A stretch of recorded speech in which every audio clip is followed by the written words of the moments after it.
And hello, everybody. Welcome to a new chapter in Missouri Western Griffon Athletics. This is GSI, Griffon Sports Insider, along with Brett Easley. I'm Ryan Menley, and this is a new chapter, as we said, a new weekly look inside sports for Missouri Western. We're going to be here each week talking about the latest games, looking ahead to games ahead, and also looking inside the Department of Athletics, talking about what's going to take place in the weeks ahead, special events, and also looking inside our student athletes a little bit as well and profiling them. You know them on the field.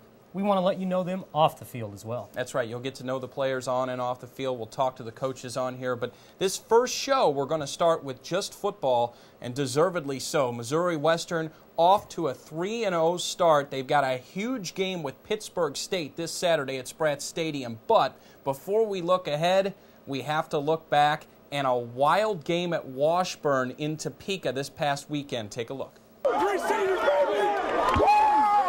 Celebration, relief, and not too many words to describe it. My Lord. Fellas, that was the craziest football game I've ever been part of. Welcome to another Missouri Western Washburn game. We picked this one up in the first quarter. Griffin's down 7-0, but then they let loose Drew Newhart. A short pass to Michael Hill, who does big things. Hill goes 52 yards into the end zone for the score. That'll tie the game at 7. 3 minutes later, they take the lead. Newhart, a 3-yard scoring strike to Terrell Downing. Griffin's starting to roll now. Second quarter, Newhart to the end zone again. Adam Clausen makes a one-handed touchdown catch. Western up 21-7. Washburn trying to get back in this game before halftime, but quarterback Dane Semino is picked off by linebacker DeAndre Williams. I was trying to get in. Every time I touch that ball, I'm trying to score. He will rumble, stumble, and go 80 yards for the touchdown. Griffins take a 28-7 lead to the locker room, and we have a blowout brewing in Topeka, but not so fast. The wheels come off the wagon for Western in the third quarter. Newhart back into his own end zone, hit, fumbles. Cameron Jackson hops on it for a touchdown. It's now 28-17, and we have a ball game on our hands. Still in the third, the Ichabod's driving. Vershawn Moore rushes in from 3 yards out for the score. It's now a 28-25 game, but then the skies open up. Lightning delayed this game for an hour and 22 minutes. When play resumed, Western still found itself going south. Newhart sacked in the end zone. This is a safety, and the Ichabods are now within 1 point. Fourth quarter, they pull ahead. Justin Cooper, a 1-yard touchdown run. Washburn now up 33-28, but the Griffins finally find their offensive footing in the final 6 minutes. They go on an 8-play, 74-yard drive. Newhart to Clausen, who makes a huge first down catch here, and then some trickery. The Griffins fake everybody out on the reverse. Newhart then lobs one up to a wide-open Michael Hill, who will walk into the end zone. The Griffins back up by 1. They go for 2. Newhart to David Fowler, and it's good. Griffs now up 3 with under 2 minutes to play.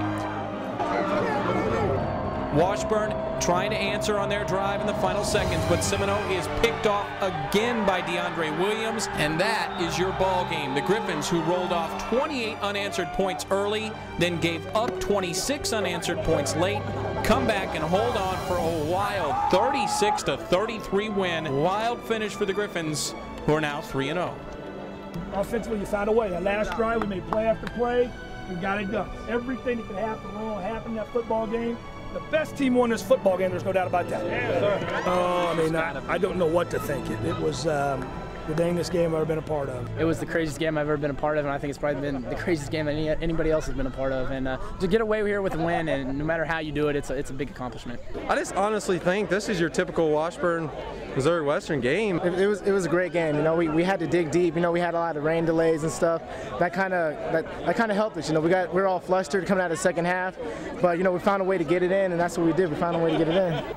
Now the players, the coaches said it best. One of the craziest games they've ever been a part of. But the Griffins are 3-0, and that is the key thing right now. And joining us right now is Western head football coach Jerry Partridge. Thanks for being here. No problem. Coach Partridge, what a way to start the MIAA conference schedule. On the road, in Topeka, a place that haven't played so well over the last few years. And our opening 2 games, we beat Mesa State 36-3. We beat Lincoln 81-14.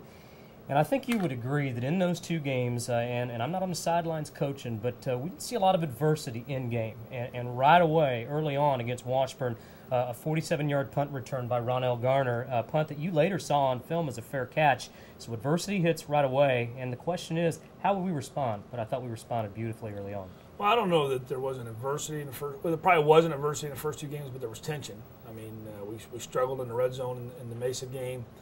We actually had the ball moved on us a little bit in the Lincoln game, so it was there a little bit, the early tension.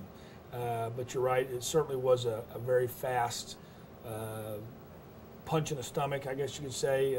Against Washburn, we have the 3-and-out immediately, and then we have a shank punt where everybody doesn't really cover lanes very good, and they kind of stop playing. I did not see it during the game, but the return man actually is waving his hands above his head, both hands, but you can't go above your head. And 7-0 really quick, and then I thought we rebounded nicely.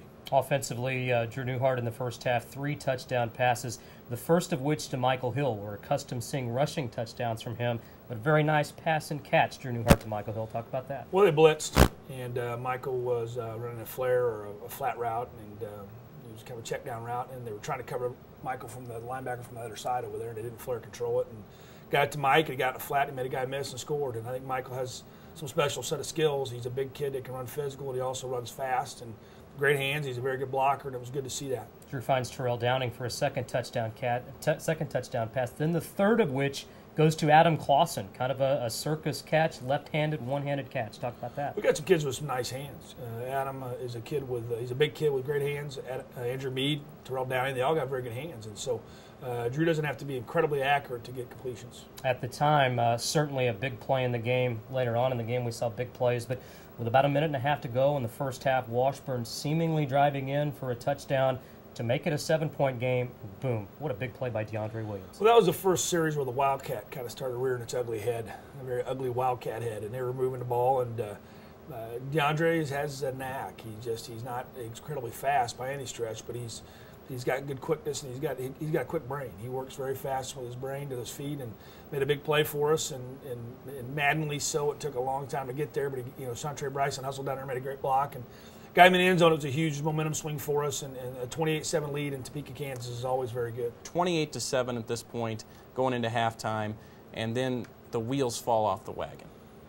Well, I don't know. We've had some good third quarters, but that's been kind of the bugaboo over the last 3 or 4 years, where we come out and we've had some leads. I mean, I can go back to a couple home games a couple years back. We're up 28-0 once, 27 or 21-0, I think, and end up some barn burners, and this one was no exception. We came out and we got the first possession of the second half, and the headsets go out.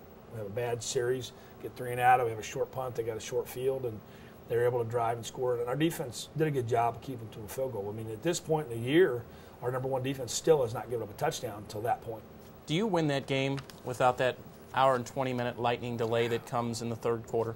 It sure didn't feel like it. It looked like it was going to be a 50-28 game at that point. But I would like to think, I made the joke in the media luncheon yesterday that we're dominant in lightning games, and that was, people didn't really get it totally, because there was a year that we had 2 in a row. We won both of those, and then in 2007 we had an hour and a half delay for Baptist. But we beat Pittsburgh on a lightning delay game in 2000. Coach P, no matter how we got there, with 5:55 to go, we looked up at the scoreboard and saw ourselves down 5 points. And Drew Newhart, who at the end of the day had a very good stat line, you said he played very well.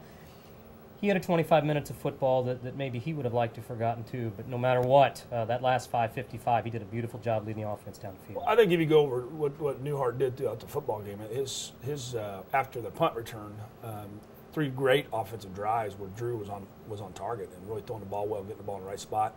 I don't know what third quarter was all Drew's fault at all, really. I mean, I like seeing him on a football a little better, but I mean, when you're getting people flying at you and we're breaking and protection, and people aren't running the right routes, people are dropping passes, it's hard. And I think it's a testament to his character, what he did in that last drive to step up and have 2 big third down conversions. Now, they weren't going to be the last plays of the drive. We were going for a 4th down every one of those, but great conversions. And our kids didn't know that. They thought it was 3rd down. The touchdown put us up 1, and the 2-point conversion play, huge play in the game, and kind of a different formation. Talk about that play. Well, it was a tricky formation, a great call. I had 2 great calls in a row, 2 great designed offensive plays by our offensive coaches, and gutsy to make those calls at the pivotal moments. And Right before we went for the 2-point conversion, I talked to the offense. I said, now you understand this may be for the ball game. Their field goal kicker is very good. You knew defensively there was still 1:47 to go in the football game. Well, the fans and the sideline may have been celebrating a little bit. You knew the football game wasn't over. If anybody watched me, I wasn't celebrating. I was immediately when Michael scored, I felt like we may have scored too quick. I was shooting my hands in the air, 2-point conversion. Drew was doing a good job echoing with me. We've blown that in the past where kids get to celebrate. I thought we were celebrating way too much. The fans, I don't mind that, but our kids got to get themselves back in order and understand what we got to get done.